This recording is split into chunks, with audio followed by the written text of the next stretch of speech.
होला रो जबरतिया में बजता वे तो 10 10 10 10 10 जबरतिया में बजता वे 10 भातार देता कोसा ये सखी जबरतिया में बजता वे 10 भातार देता कोसा ये सखी।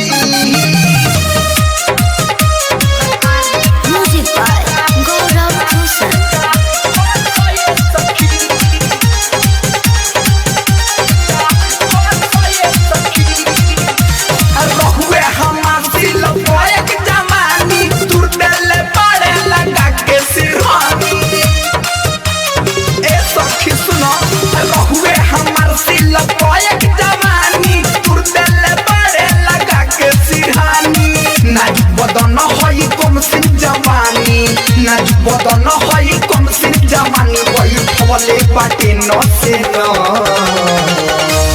जबरतिया में बजता वे तो 10 10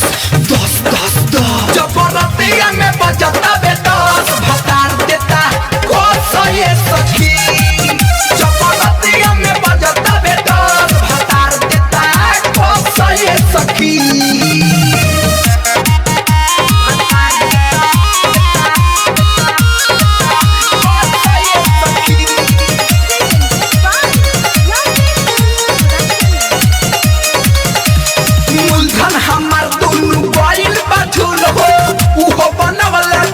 स्विमिंग पूल हो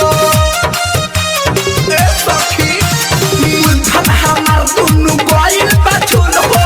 उहो बनावले बड़े स्विमिंग पूल हो शिव प्रेमी अभिषेक जी का कोई शिव प्रेमी अभिषेक जी का कोई मुकेश हो गई अब जबरतिया में बजता वे तो 10 10 10 10 10 जबरतिया में बजता वे 10 भातार देता कोसा ये सखी जबरतिया में बजता वे 10 भातार देता कोसा ये सखी। Lovely digital recording studio Kalibag Bettiah mobile number 88 095 65 609।